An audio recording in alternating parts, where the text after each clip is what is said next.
Communiqué du gouvernement. Le gouvernement du Burkina Faso a appris avec consternation et une profonde indignation le décès dans des circonstances obscures de notre compatriote Alain Christophe Traoré, alias Alino Faso.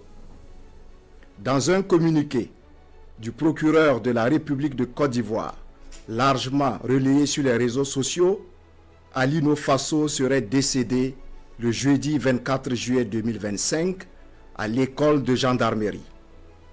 Depuis la publication hier d'informations relatives à cette disparition tragique, le gouvernement est resté mobilisé et attentif à l'évolution de la situation.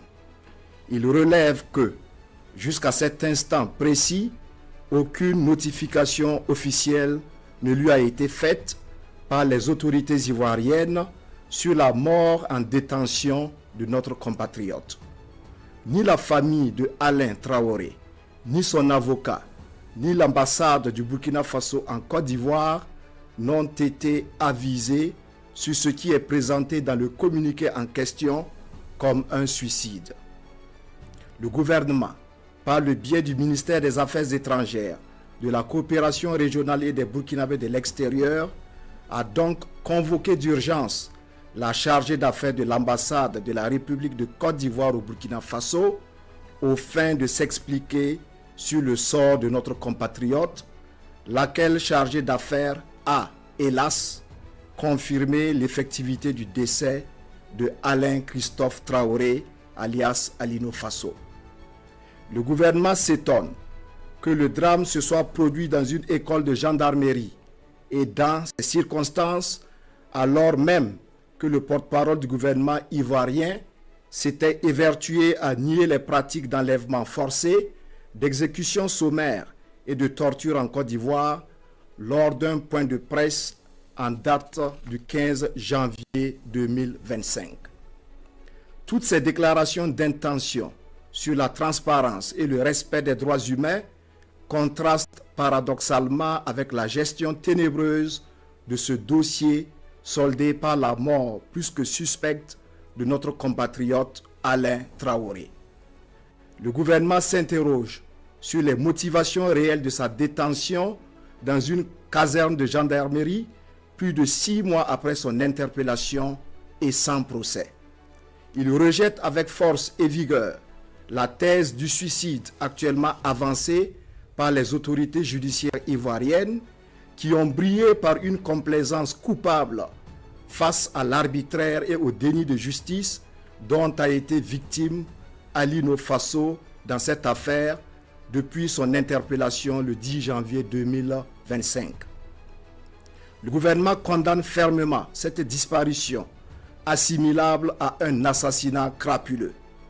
Il s'indigne de cette tentative manifeste de tronquer les faits.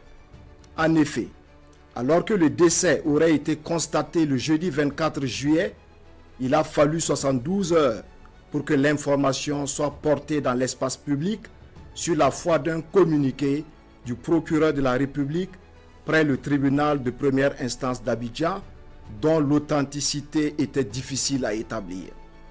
Le gouvernement exige des autorités ivoiriennes le rapatriement sans délai du corps de notre compatriote Alain Traoré pour des obsèques dignes et honorables. Il est sensible à la vague de condamnation et de réprobation soulevée par l'annonce brutale de sa mort dans des conditions qui rappellent les mœurs barbares et sinistres d'un autre âge. Il comprend toute l'émotion que cela suscite au regard de la dimension de l'homme et de son engagement en faveur des causes humanistes, mais invite au calme et à la retenue. Le gouvernement interpelle les autorités ivoiriennes sur l'exigence de vérité et de justice pour Alain Christophe Traoré, dont la mort tragique laisse une famille endeuillée dans une douleur incommensurable et des millions de nos compatriotes révoltés et sans voix au regard de l'engagement citoyen de l'homme. Le gouvernement rassure qu'il reste saisi de ce dossier sur la détention et la mort de notre compatriote et appelle l'État de Côte d'Ivoire ainsi que le gouvernement ivoirien à une transparence totale dans la gestion de cette affaire. Le gouvernement reste engagé au suivi de ce dossier jusqu'à la manifestation totale de la vérité. Il salue la mémoire d'un homme de bonne volonté qui a vécu utile pour son prochain et qui a trouvé dans l'altruisme toute sa raison de vivre et de mourir afin de bâtir un monde plus fraternel.